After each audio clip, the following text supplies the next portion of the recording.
I want to turn to the war in Ukraine. We continue to see reports that the counterinsurgents just isn't making the gains that might have been expected. So why aren't Ukrainians getting more traction right now? Well, part of it, I think, Paula, has to do with the fact that the Ukrainians don't have air superiority in the areas that the counteroffensive is actually going to be taking place in. That is a significant shortfall. There was an interview in the Washington Post with the head of the Ukrainian Armed Forces, General Zaluzhny, and he correctly points out that if a Western army and even if a Russian army goes into battle, they're going to try to gain air superiority before they mount an offensive operation. The failure to mount an offensive operation without air power is a significant failure, and it's pretty clear that air power, longer range artillery, faster delivery of weapon systems, faster delivery of munitions, all of those things play a part in this. And the West and the United States especially would really be well advised to get these weapons to the Ukrainians as quickly as possible if we want to see results on the battlefield that will help Ukraine maintain its sovereignty. Of course, CNN has learned that the Biden administration is strongly considering sending cluster munition warheads to Ukraine. Apparently, the Pentagon believes those could help given the current conditions. So for starters, what exactly are cluster munitions, and what do you make of this assessment?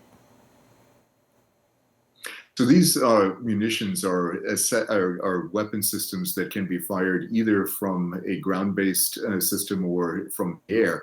And what they do is they spread. They release multiple bomblets in various directions. So the main danger that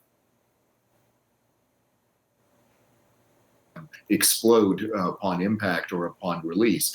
And once that happens, there's a possibility that civilians could, years from now, be wounded or even killed by cluster munition bomblets that find their way into farm fields, onto city streets, and in other areas like that. So a cluster munition is a very dangerous weapon, and in fact, 120 nations consider them inhumane and have banned their use. The United States and Ukraine, by the way, are not among those weapons, nor is Russia. Interesting. We learned this week that the CIA director paid a visit to President Zelensky during a recent visit to Ukraine. So how important is U.S. intelligence to Ukraine, and why exactly would the CIA director go there in person? Well, the CIA director also, in addition to running one of the most important intelligence agencies in the United States, has really a diplomatic mission in many cases. And anybody who is in the role of CIA director often finds themselves doing some very interesting things. In the case of Director Burns, he is one to actually assess many different aspects of the Ukrainian war effort. And that Ukrainian war effort really depends a lot on U.S. intelligence, and a lot of that is provided by the CIA.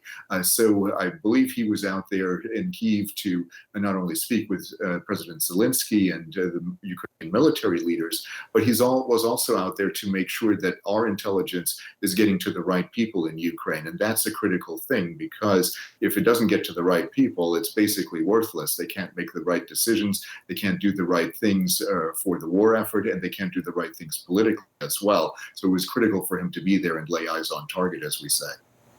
Colonel Cedric Leighton, thank you. You bet, Paula.